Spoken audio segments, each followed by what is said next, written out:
আমাদের ডিএক্সএন বাহারেনে একজন লিডার ছিল, ওনার নাম হচ্ছে ইব্রাহিম ভাই। কেউ চিনেন? যারা পুরান আছে ওনাকে চিনেন, এখন বাংলাদেশে আছে। উনি আমার অফলাইন ইএসডি। তো একটা গল্প বলি, বাস্তব কাহিনী। তো উনি তো নর্মালি আমরা যারা প্রবাসী আছি ডিএক্সএন কে তো ভালোবাসি, রাইট? তো যখনই দেশে যাই, দেশে যাওয়ার পরে সর্বপ্রথম আমরা দেখি আমার এলাকায় অফিসটা কোথায় আছে, রাইট কিনা? অফিসে যাই, ছবি তুলি। ঠিক সেম আমাদের ইব্রাহিম ভাই, উনি যখন ডিএক্সএন বাহরাইন ছিল, উনি অ্যাকচুয়ালি আমাকে জয়েন করে 1 মাস পরে উনি দেশে চলে যায়। তো উনি ছিল স্টার এজেন্ট। তো উনি যেখানে ছিল ওইখান থেকে আমাদের যে হেড অফিস বাড়িধারা, ওই অফিসটা কাছে ছিল।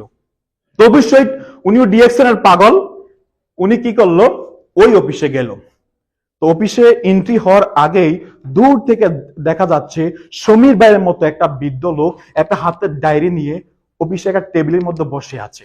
ওনার মধ্যে একটু আগ্রহ জাগলো, বৃদ্ধ বয়স, উনি ডিএক্সএন অফিসে, তাও আবার স্মার্ট ভাবে একটা ডায়েরি নিয়ে বসে আছে। একটু কৌতূহল হলো ওনার বিষয়, যে উনি একটু ওই ব্যক্তির কাছে গেল, একটু হাসি দিয়ে বলল যে চাচা একটা কথা বলবো। তো উনি বলছে বাবা তুমি বলো, সমস্যা নাই। যদি কিছু মনে না করেন, আপনি এই বয়সে ডিএক্সএন অফিসে কি করেন? ওই চাচা একটা হাসি দিয়ে বলল, আসলে আমি এখানে আসার একটা সুন্দর একটা ঘটনা আছে, যদি তোমার হাতে সময় থাকে তুমি একটু শোনো, আমি তোমাকে বলতেছি। তাহলে ইব্রাহিম ভাই বলছে কি, আপনি বলেন, সমস্যা নেই, আমি শোনার জন্য প্রস্তুত। তো ওই মুরব্বী, ওই চাচা, উনি বলল অ্যাকচুয়ালি আমি মালয়েশিয়ান প্রবাসী, একটা সময় মালয়েশিয়াতে ছিলাম 1999 সালে। কত সাল?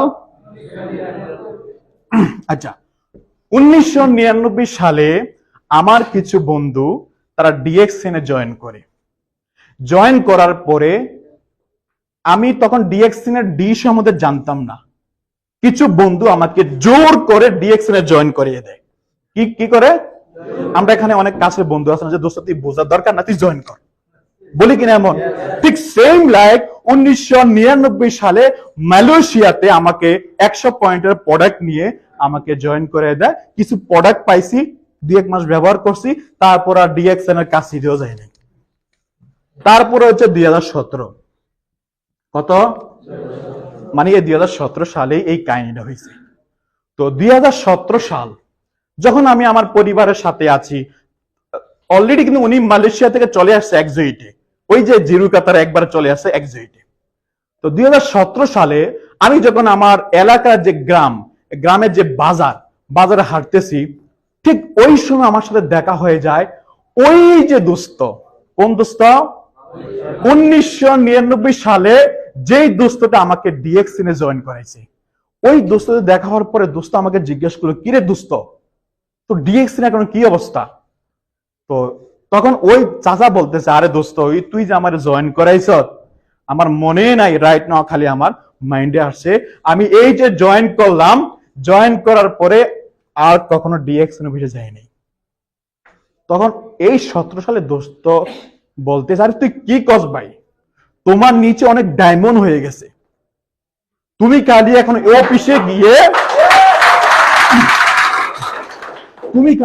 অফিসে গিয়ে খালি তোমার আইডি কার্ডটা অ্যাক্টিভ করো, তারপরে দেখো ম্যাজিকটা কি। চাচা বিশ্বাস করে না, এটা কি সম্ভব যে তখন আইডি কার্ড অ্যাক্টিভ করার জন্য 5,000 টাকা যাইতো, সামথিং 5,000 টাকা এখন আছে। ওকে, চাচা এগ্রি না যে আমার পকেটে যা টাকা আছে আমার বাজার খরচ চলবে, যে কোনো মূল্যই হোক। ওই দোস্তের মধ্যে কনফিডেন্স আছে যে যদি 5,000 টাকা খরচ করে এটা ফিডব্যাকটা ভালো আসবে, রাইট? যে কোনো ভাবে হোক এই দোস্তকে কনভিন্স করছে, মানে চাচা কোয়ালিফাই করলো, মানে কার্ড অ্যাক্টিভ করলো। জয়েন করছে কবে? 17 বছর আগে, রাইট?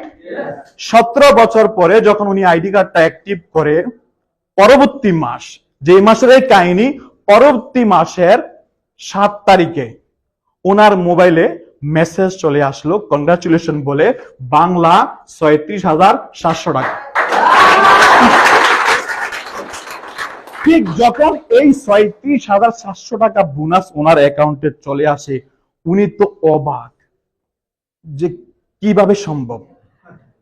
ঠিক ওই মুহূর্তে ওই চাচা সিদ্ধান্ত নিল আমি ডিএক্সএন বিজনেস করব। কিন্তু তখনও ওই চাচা কি স্টার এজেন্ট, উনি কি ডায়মন্ড হয়েছে তখন? তখন ওই দোস্তের পরামর্শে, যে তখন বলো দোস্ত তুমি তো এখন স্টার এজেন্ট, উনি প্ল্যানটা একটু শিখাইছে। শিখানোর পরে তখন আমি যতটুকু শুনলাম ওই সময় স্টার রবির এখনো হয় নাই, রবির লাইনে তখন কাজ করতো 2017 সালে। এখন ওনার কি অবস্থা জানি না। তাহলে আমার যে মেসেজটা হবে, এখানে যারা জয়েন করেছেন লস নাই ভাই, আজব কাল এটার ফায়দা আপনি পাবেন। তাহলে এখন যারা এখানে উপস্থিত আছি, আমি আপনাদেরকে বলছি ডিএক্সএন একটা সুযোগ। যদি ডিএক্সএন বিজনেস না করেন কোনো লস আছে? কোনো লস নাই। কিন্তু বিশ্বাস করেন, আপনার পাশে থাকা ব্যক্তিরা যখন সফল হয়ে যাবে, পাশে থাকা ব্যক্তি যখন ফেসবুকে যখন পোস্ট করবে নাও আই এম ফ্রিডম, তখন আপনি ব্যক্তিরা আফসোস করবেন, এর চেয়ে আর কোনো কাজ করার অপশন থাকবে না।